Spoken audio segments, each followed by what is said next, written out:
massive open online course English for Mining Engineering. In this video, we study the participle. What is the general characteristic of the participle? Participle is a non-finite form of the verb. Look at the sentence. Singing a song, she was smiling.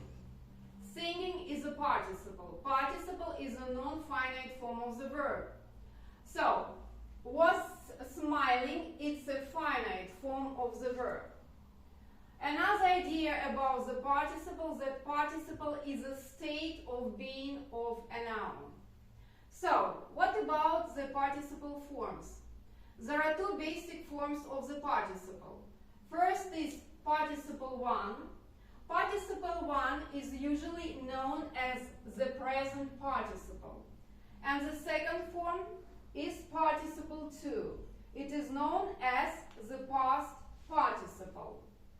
Okay, let's firstly study the present participle. The present participle has two forms: indefinite participle and perfect participle. How to form indefinite participle? You take the stem of the verb and you add ending ing to the base form of the verb.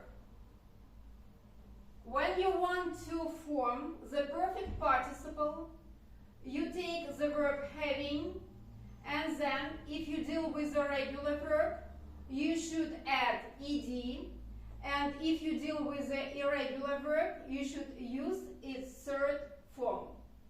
So, let's look at the examples. While reading the book, she was making the notes. Participle is reading. We see the ending ing. What about the perfect participle example? Having read the book, he made the notes. Having read is a perfect participle. So, what is the difference between these two forms? Indefinite participle expresses the simultaneous action.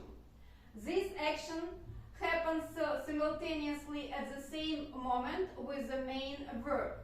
At the same time, the person was reading the book, and at the same time, this person was making the notes. But in this case, the reader, he first completed the reading the book, and only after this he made the notes. So let's study participle 2, the past participle. If you want to form the past participle, you take the base form of the verb, and then if you have the regular verb, you should add ed to the regular form verb, and if you deal with irregular verb, you should use its individual third form. For example, the boiled egg is in the fridge. Boiled is participle 2. Boiled is participle 2. It's a regular verb. Regular verb. So, and we add ending ied. Another example. Look at this broken window. Look at this broken window. Broken is participle 2. And we use the third form of the verb break. Break, broke, broken. So, from these examples, you can see that the past participle is the passive form. Passive form.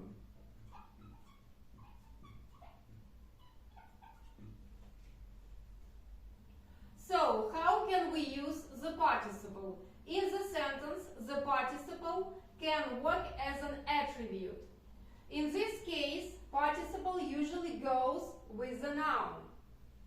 Participle 1, for example, dancing girl, going man. So, look at the sentences. The dancing girl is our student. Dancing girl. Look at this going man. Going man. Dancing girl and also going man is the participle one. And you see that participle goes with the noun. The participle goes with the noun. So, look at the participle 2 examples. For example, broken window, delivered goods. So, let's see in the sentence.